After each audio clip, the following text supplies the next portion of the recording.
Ici, c'est une opportunité communautaire. C'est un projet, je vous l'ai dit, un projet communautaire. Ça s'appelle Airbnb. Un projet communautaire voudrait dire quoi? Ça voudrait dire simplement que ça consiste à construire une communauté. Et quel est l'objectif de la construction d'une communauté? C'est en vue, n'est-ce pas, de la monétiser et en même temps d'enrichir les membres. N'ayez pas peur du terme, enrichir. Airbnb est là pour enrichir. Donc, nous avons, je veux dire, le projet Airbnb a copié, n'est-ce pas, sa maquette du système que vous connaissez déjà, les réseaux sociaux. Les réseaux sociaux ont été créés sous forme de communauté et ensuite, tous les réseaux sociaux sont monétisés. Vous n'allez pas pointer un seul réseau social qui ne fait pas gagner de l'argent à ses propriétaires. Et s'il en existe, sachez que c'est des gens qui sont au début, ils sont encore en train de construire leur communauté. Donc c'est la même chose avec Airbnb.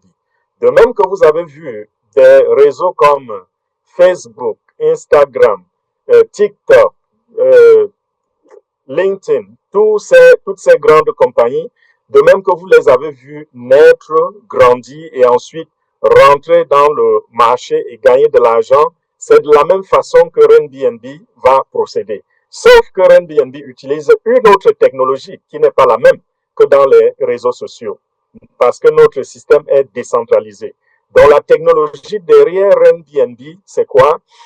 C'est la blockchain. Et avant de définir cette technologie, je voudrais déjà annoncer ici que nous sommes un groupe. Notre groupe s'appelle Alliance pour le succès. La page devant vous, c'est en anglais, mais puisque je parle, je n'ai pas pu, n'est-ce pas, traduire ceci en français parce que le format dans ces diaspos, c'est des formats qu'on n'a pas pu convertir. C'est la raison pour laquelle c'est en anglais, mais je vais parler en français, n'est-ce pas? Donc, n'ayez pas de soucis. Nous sommes un groupe qui s'appelle Alliance pour le succès et ce que nous faisons, nous présentons les opportunités. Et avant de présenter une opportunité, nous l'étudions à notre niveau. Nous nous rendons compte que derrière cette opportunité, il n'y a pas possibilité d'arnaque. Voilà la première condition. Quand il n'y a pas possibilité d'arnaque, alors nous pouvons nous mettre en public et diffuser et parler, n'est-ce pas, promouvoir l'opportunité. Nous sommes des promoteurs, oui, mais nous sommes aussi des membres comme vous. C'est-à-dire, si vous vous inscrivez, vous serez exactement comme nous. Nous ne sommes pas payés pour faire la promotion de Airbnb. Ok, nous avons simplement découvert l'opportunité et nous parlons de cette opportunité-là. Il n'y a personne qui nous donne un salaire. Nous ne sommes pas non plus des experts financiers.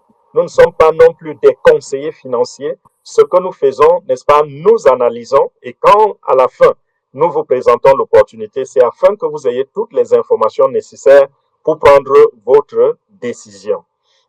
Parce que c'est une décision financière. Même comme le coût d'investissement est négligeable avec Airbnb, ça reste quand même, n'est-ce pas, une décision financière. Bon, nous allons ici parler j'ai dit tout à l'heure que dans les opportunités, nous nous arrangeons à ne promouvoir que des opportunités où nous jugeons que l'arnaque est impossible. Et pourquoi est-ce que nous avons pensé qu'il est impossible d'arnaquer avec Airbnb? C'est parce que Airbnb est un projet décentralisé.